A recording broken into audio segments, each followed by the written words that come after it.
여러분 안녕하세요. 오늘은 영어 공부에 대해서 좀 얘기를 해보려고 해요. 그저께 친구들이랑 수업을 하면서 좀 문제가 있던 친구들이 좀 있어서, 근데 너무 흔하고 너무 자주 하는 얘기여가지고 여러분에게도 좀 도움이 될 것 같아서 영상을 만들어 보려고 해요.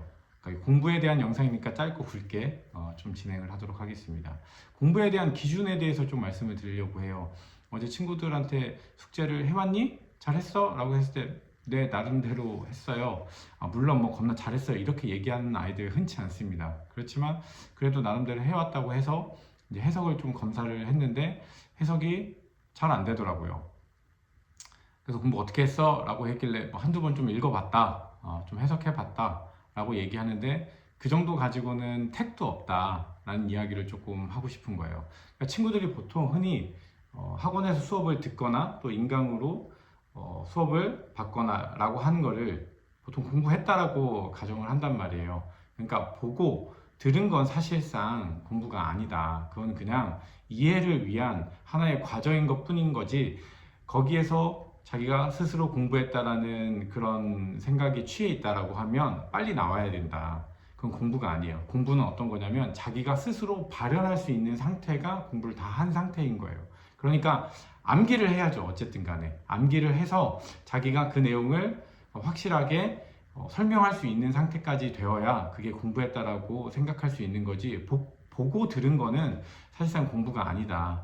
그래서 친구들한테 얘기하는 것들 중에 하나가 뭐냐면은 필기 이런 거 하지 말아라. 수업할 때 열심히 수업을 충만하게 들어라. 잘 듣고 나서 깨끗한 지문에서 내가 실제로 가능한지, 해석이 또 설명이 가능한지 꼭 따져봐야 된다라고 얘기를 하거든요. 그래서 저도 친구들이 공부를 했다라고 하지만 막상 선생님 앞에서 해석을 하나하나 해보라고 했었을 때 제대로 되지 않은 거는 그 구문에 대한 이해도, 내용에 대한 이해도, 막상 대충 내용의 이해 같다고 한다 하더라도 자기가 설명하려면 사실 쉽지 않거든요. 그리고 모르는 단어 중간중간 있는 거 외워야죠. 그냥 뭐 거기에 정리되어 있는 거 보고 외운다라고, 거기 되어 있는 거 보고 설명한다고 하면 다음에 당연히 기억나지 않지 않을까요?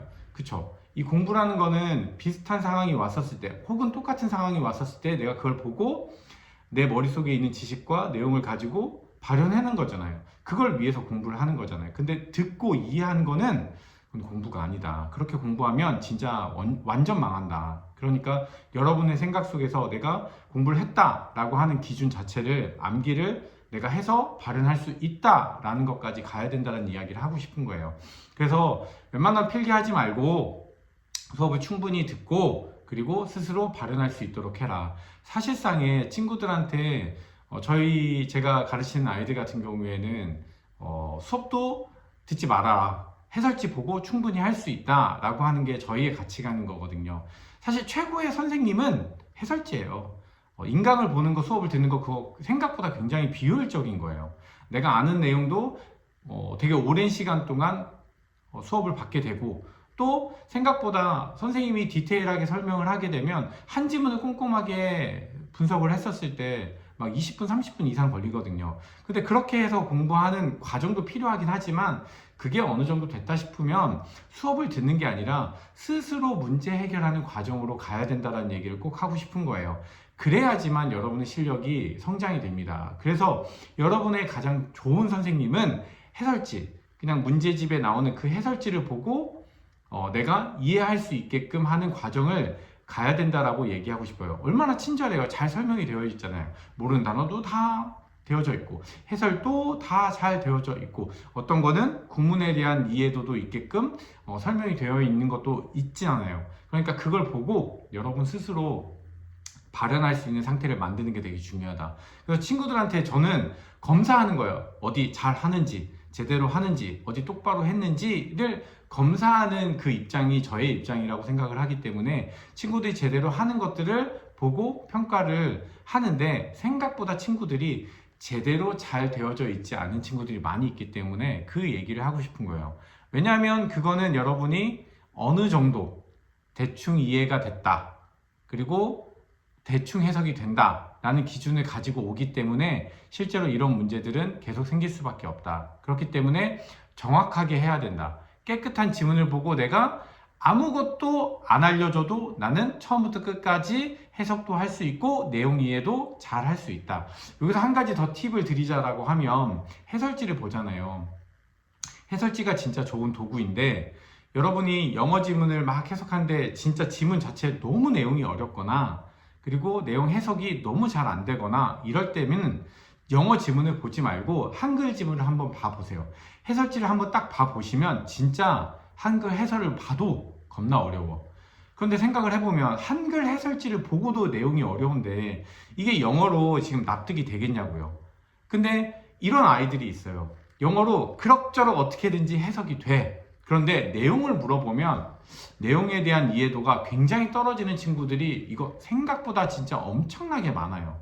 왜 그러냐면 해석에 너무 몰입되어 있는 거야. 그냥 단어 알고 구문 내용 조합되면 네, 억지로 해석이 되거든요. 근데 그렇게 해석하는 것보다 오히려 답지를 보고 내용에 대한 이해를 충분히 하는 거예요. 똑같이 해설지를 보고도 한 문장씩 끊어가지고 이 내용 무슨 말인지 알겠어. 그리고 또 이 내용 무슨 말인지 알겠어 라고 충분히 인지가 되면 그때 비로소 해설지를 한번 봐보세요.